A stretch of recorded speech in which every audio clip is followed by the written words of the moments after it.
भक्तों, ओम नमः शिवाय। श्री शिवाय नमस्तुभ्यं। जय श्री महाकाल। जी हाँ भक्तों, आप सबको भी पता है कि 8 मार्च को महाशिवरात्रि का महापर्व आ गया है। जी हाँ भक्तों, महाशिवरात्रि जो कि हिंदू धर्म का और सनातन धर्म का बहुत ही बड़ा त्योहार माना जाता है।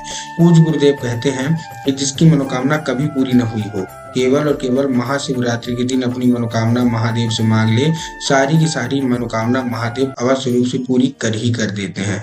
तो अगर आपकी भी कोई ऐसी मनोकामना है जो कि अभी तक पूरी नहीं हुई है, तो आप 8 मार्च महाशिवरात्रि के महापर्व में अवश्य रूप से अपनी मनोकामना जो कुछ भी हो वो महादेव से मांग ही लीजिएगा। पूज्य गुरुदेव की जो कथा हुई थी साल 2023 में महाशिवरात्रि से ठीक पहले, तो लोगों के पत्र आते हैं। ये आपको पता है, गुरुदेव की कथा में बहुत सारे लोगों के पत्र आते हैं गुरुदेव के पास।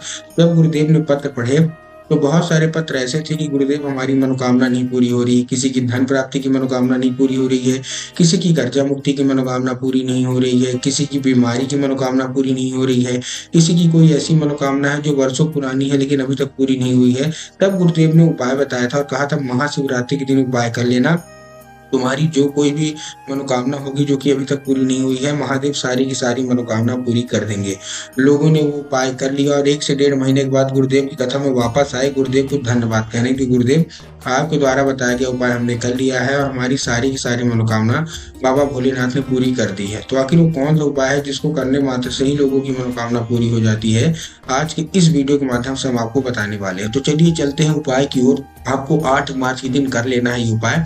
लेकिन उससे पहले चैनल पर अगर पहली बार आए हैं और आवाज मेरी पहली बार सुन रहे हैं, तो वीडियो को कर दें लाइक और चैनल को भी कर लें सब्सक्राइब, ताकि पूज्य पंडित प्रदीप जी मिश्रा के रोज नए नए उपाय जो कि मैं उनकी कथा से सुनता हूँ, श्रवण करता हूँ, सबसे पहले मैं आपको प्राप्त करा सकूं। तो देखिए, जो हमारा पहला उपाय है वो बेलपत्र के कांटों का उपाय है। करना क्या है, देखिए आपको लेना है बेलपत्र के कांटे। कितने लेने हैं? 7 बेलपत्र के कांटे ले लिए। साथ साथ आपको चाहिए एक धतूरा। ठीक, बेलपत्र के कांटे हो गए, धतूरा हो गया। अब जब धतूरा लेंगे तब आपको ध्यान रखना है कि धतूरा कहीं से खंडित नहीं होना चाहिए, कहीं से कटा फटा नहीं होना चाहिए। बहुत सारे लोग धतूरा लेने में गलती क्या करते हैं, वो धतूरा को देखते ही नहीं कि वो कटा फटा है कि नहीं, बस ऐसे ही ले लेते हैं। तो आपको खंडित धतूरा नहीं लेना। आपको क्या क्या लेना है, बेलपत्र के 7 कांटे, धतूरा, ये लेके आपको पहुंच जाना है शिव मंदिर। जैसे ही आप शिव मंदिर पहुंचेंगे तो आपको दक्षिण दिशा की ओर अपना सर करके आपको अपना जो मुख होगा वो उत्तर की ओर कर लेना है। अब इसमें बहुत सारे लोग कंफ्यूज भी हो जाते हैं। तब गुरुदेव ने बताया कि शिव मंदिर, आप जिस भी शिव मंदिर जा रहे हैं उस शिव मंदिर का जिधर जलाधारी हो, आप अपना चेहरा उधर करके खड़े हो जाइए। ठीक, खड़े हो गए। अब आपको महादेव का बहुत ही सुंदर सा नाम है, श्रम्भेश्वर महादेव। कौन से महादेव? श्रम्भेश्वर महादेव। तो आपको श्रम्भेश्वर महादेव का नाम लेके आपको अर्पित कर देना है। गुरुदेव कहते हैं बड़ी से बड़ी मनोकामना जो कि वर्षों पुरानी पूरी न हुई हो, बेलपत्र के कांटों का ये उपाय करने मात्र है सारी की सारी मनोकामना पूरी अवश्य रूप से हो जाती है। ठीक, ये था हमारा पहला उपाय।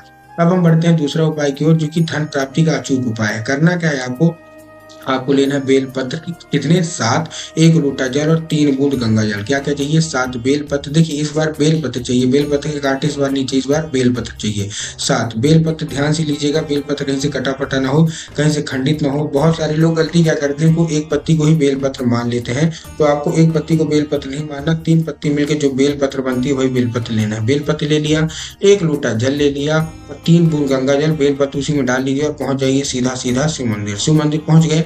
अब आपको नंदी के पैर, देखिए जो एक नंदी का है आगे का पैर होता है वो उठा हुआ होता है, तो आपको नंदी के पैर में नंदीश्वर महादेव का नाम लेके आपको क्या करना है, अर्पित कर देना है और बाबा से अपनी मनोकामना मांगा है। एक चीज का ध्यान रखना है कि जो बेल पत्र है वो नंदी के पैर में अर्पित नहीं होना चाहिए।